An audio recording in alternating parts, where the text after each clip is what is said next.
இறையேசுவில் பிரியமான சகோதர சகோதரிகளே, நமது ஆண்டவர் இயேசு கிறிஸ்துவுடைய திருப்பெயரால் உங்களுக்கும் உங்கள் குடும்பத்தில் இருக்கிற அனைவருக்கும் அன்பும் சமாதானமும் மகிழ்ச்சியும் உண்டாவதாக. மிக்கவர்களே, மார்ச் மாதம் 6ஆம் தேதி தாயாம் திரு அவை கோர்வி நகரத்தினுடைய புனித கொல்லேட் என்பவருடைய நினைவு நாளை கொண்டாடுகிறது.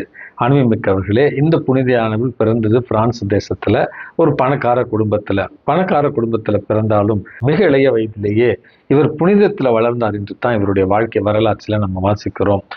மிக்கவர்களே, புனித பிரான்சிஸ்கு அசிசியாருடைய காட்சிகளை பெற்ற ஒரு புனிதையாகத்தான் இவர் அறியப்படுகிறார். தன்னை ஒரு துறவியாக இறைவனுக்கு அர்ப்பணிக்க விரும்பி தூய பிரான்சிஸ்கு அசிசியாருடைய தோழி புனித கிளாரம் அவர்களுடைய துறவு சபையில சேர்ந்தார் என்றும், அதற்கு பிறகு அந்த துறவு சபையில மறுமலர்ச்சி ஏற்படுத்துவதற்காக புனித பிரான்சிஸ்கு அசிசியாருடைய பரிந்துரையாலும் உதவினாலும் அந்த சபையில மாபெரும் மறுமலர்ச்சி இவர் ஏற்படுத்தினார் என்றும் இவருடைய வாழ்க்கை வரலாற்றில் நம்ம பார்க்கிறோம். மிக்கவர்களே, வாழும் பொழுதே தன்னுடைய பரிந்துரையால் பல புதுமைகளை செய்த ஒரு புனிதையாகத்தான் புனித கொல்லேட் அம்மாவை நம்ம பார்க்கிறோம். புனிதத்துல வாழ்ந்தால் இந்த மண்ணுலகில இறைவனுக்கு உகந்தவர்களாக நம்ம வாழ முடியும். இறைவனுக்கு உகந்த ஒரு வாழ்வை வாழ்கிற பொழுது அதுவே இறைவன் நமக்கு வாழ்வை கொடுத்ததற்கு ஒரு பரிசாக இருக்க முடியும் என்பதைத்தான் இந்த புனித கொல்லேட் அம்மா வாழ்க்கையில நம்ம பார்க்கிறோம். இறைவன் கொடுத்த ஒரு வாழ்வை அழகான ஒரு காணிக்கையாக இறைவனுக்கு திருப்பி கொடுத்த ஒரு புனிதமான ஒரு வாழ்வு. இன்றைக்கு நமக்கு கொடுக்கப்பட்டிருக்கிற நற்செய்தி வாசகத்துல நிலக்கிழார் தன்னுடைய பணியாளர்களிடத்துல தன்னுடைய திராட்சை தோட்டத்தை ஒப்படைத்து செல்கிறார்.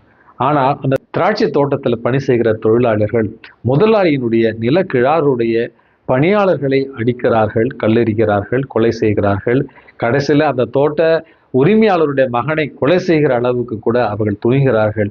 இந்த ஒரு ஓமை நமக்கு சொல்லித் தருகிற பாடம் என்பது இறைவன் வாழ்வு என்கிற இந்த ஒரு அழகான பரிசை நமக்கு கொடுக்கிறார். அழகான ஒரு திராட்சை தோட்டத்தை நமக்கு கொடுக்கிறார். இந்த மண்ணுலக வாழ்க்கையில இறைவன் நமக்கு கொடுத்திருக்கிற வாய்ப்புகளையும் வசதிகளையும் பயன்படுத்தி இறைவனுக்கு உரிய காணிக்கையாக நம்முடைய வாழ்வால் அதை திருப்பி தருகிறோமா, அல்லது இறைவனை அவமதிக்கிற செயல்களில் ஈடுபடுகிறோமா என்பதுதான் அடிப்படையான ஒரு கேள்வி.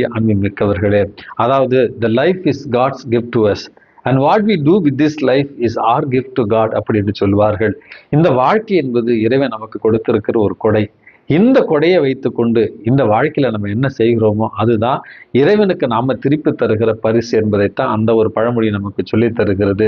சமீபத்துல இந்திய கிரிக்கெட் அணியினுடைய வெற்றியில மிகப்பெரிய ஒரு பங்காற்றிய சஞ்சு சாம்சன் என்கிறவர் பற்றி தான் இந்திய கிரிக்கெட் உலகில் அதிகமாக பேசிக் கொண்டிருக்கிறார்கள்.